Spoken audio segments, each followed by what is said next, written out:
ماتش مصر وروسيا بالنسبه لنا كان تجربه لذيذه على الخفيف كده وعلى الهادي قبل ما ندخل في التحدي الاكبر قصاد البرازيل يوم ان شاء الله 8/6، قبل ما نشوف بقى كاس العالم والمعترك اللي احنا داخلين عليه في الوديه الاخيره. وكان ماتش فيه اكتر من مكسب بصراحه. يمكن اهم المكاسب طبعا ان مصطفى زيكو في المشاركه الدوليه الاولى بيقدر ان هو يسجل هدفه الاول مع المنتخب المصري، وكانت فرصه لكابتن حسام حسن ان هو يجرب عديد اللعيبه. ويمكن كان اهم الفرص دي اننا شفنا المشاركه الدوليه الاولى لحمزه عبد الكريم، حتى لو كان نزل متاخر نسبيا. يعني كلنا تخيلنا ان هو ممكن يشارك بشكل اساسي، او ان هو ممكن يلعب في وقت مبكر عن كده، ممكن ان هو ياخد فرصه اكتر من الثلاث اربع دقائق اللي نزلهم في الاخر. لكن كابتن حسام حسن برضه مش عايز ان هو يحط ضغط على اللاعب. بيديله وقت جوه الملعب، بيديله فرصه جوه الملعب، لكنه مش عايز ان اللاعب يبقى طول الوقت حاسس ان هو متواجد في موضع المسؤوليه. وانا بالنسبه لي حاجه كويسه جدا ان حمزه عبد الكريم اللي النهارده بقى اصغر لاعب يمثل المنتخب المصري في مباراه دوليه بسن ال 18 سنه. الراجل يعني مهم للكره المصريه ومهم لمستقبل الكره المصريه، لكن انا مش هرميه في النار من دلوقتي ومش هخليه اللاعب الاساسي من دلوقتي.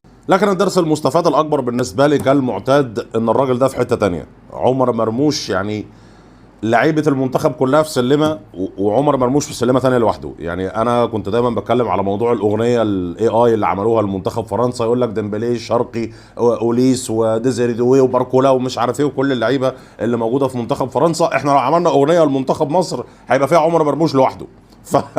فبصراحه مرموش بالنسبه لي كلاعب في الفتره الحاليه وفيما هو قادم في كاس العالم، ده اكتر لاعب انا متامل فيه ان هو هيقدر يشيل المنتخب المصري على كتافه وهيقدر ان هو يقدم حاجه عظيمه. مرموش تحس ان هو جعان كوره في كل مره متواجد جوه الملعب. على مستوى الحلول الفرديه الراجل فجاه تلاقيه بيستلم الكوره ما بين ثلاثه لعيبه، تلاقيه لف الكوره وعدى من اثنين ودخل على حدود ال 18 وداخل يشوط وبيجرب حظه. مرموش بالنسبه لي هو اللاعب اللي انا بعول عليه امال كبيره جدا بالنسبه للمنتخب المصري في كاس العالم. وفي اعتقادي ان كابتن حسام حسن بيفكر بنفس الطريقه. انا بالنسبه لي المعترك الاهم لتقييم الفرقه ان انا واثق انها تلعب فيه التشكيله الاساسيه هي المباراه قصاد البرازيل، وهي دي اللي هتساعدنا ان احنا نحكم بشكل اكبر على الطريقه اللي هيلعب بيها المنتخب المصري هتبقى عامله ازاي. وديه جميله قصاد منتخب روسيا، قدرت ان انت تكسب كاس العاصمه الاداريه الجديده في تاني نسخها، لكن بصراحه ماتش البرازيل هو بالنسبه لي المنتظر بشكل اكبر.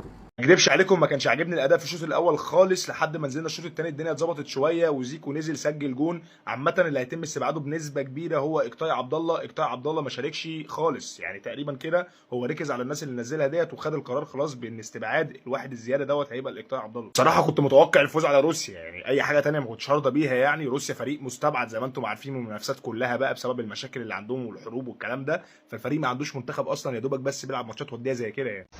دلوقتي بتلعب براس حربة يا حسام، براسين حربة كمان. امال ناصر منسي ومصطفى محمد لما كانوا بيبقوا معاك كنت بتقول اصل انا خطتي بتتلعب من غير راس حربة. دلوقتي حمزة عبد الكريم وزيكو بيلعبوا راسين حربة وعادي جدا. احنا عارفين ان الغل اللي جواك والحقد من التيشيرت ده، وان انت اكبر كاره للزمالك وجمهوره، بدليل ان انت عملت تغييرات في كل المراكز وفي كل اوقات المباراة. بس ما ينفعش لعيبه الزمالك تنزل، ده خدوا الدوري. فهنزل حسام عبد المجيد عشان خاطر في كلام مع الاهلي الفتره الاخيره، وهجيب دونجا اللي كان في الزمالك عشان في كلام مع الاهلي الفتره الاخيره.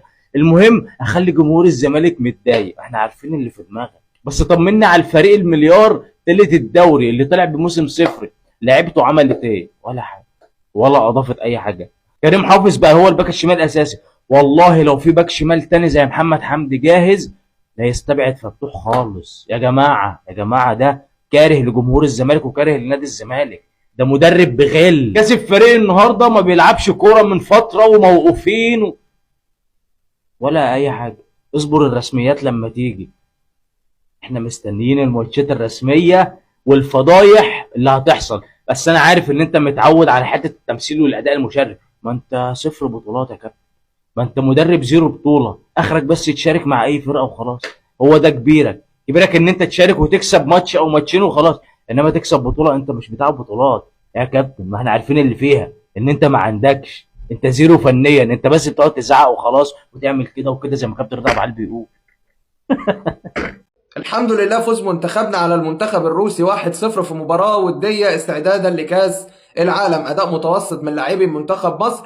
طمنا على كل اللعيبه استعدادا لكاس العالم. تعالوا بينا نتكلم عن المباراه وراينا في المباراه ونقيم لاعبي منتخب مصر. ولكن قبل ما نبدا ما تنساش تعمل لايك للفيديو وتشيره في كل مكان وتاكد ان انت عامل متابعه للصفحه. ويلا بينا على التفاصيل. يعني قبل ما نقيم لاعبي منتخب مصر في حاجه مهمه عايز اتكلم فيها وهي نقطه الجماهير. وانا شيء استغربت له جدا بعد ما اعلنت شركه تذكره اكتمال الاستاد عن اخره، والاستاد هيكون كامل العدد. النهارده بنشوف ان نص الاستاد او 3/4 بس اللي مليان والباقي المدرجات فاضيه. فده شيء غريب. الناس اللي عامله حملات ضد منتخب مصر وبتشجع منتخبات، اي منتخب بيلعب ضد منتخب مصر، انتوا مش مصريين ولا تستحقوا ان انتوا تشجعوا منتخبنا الوطني، لان دي يعني حاجه من التفاهه وحاجه عجيبه جدا. يعني ده منتخب بلدك مهما كان من اللعيبه اللي متواجده فيه، مهما ايه اللي بيحصل فيه، انت بتشجع منتخب بلدك ما بتشجعش لعيبه.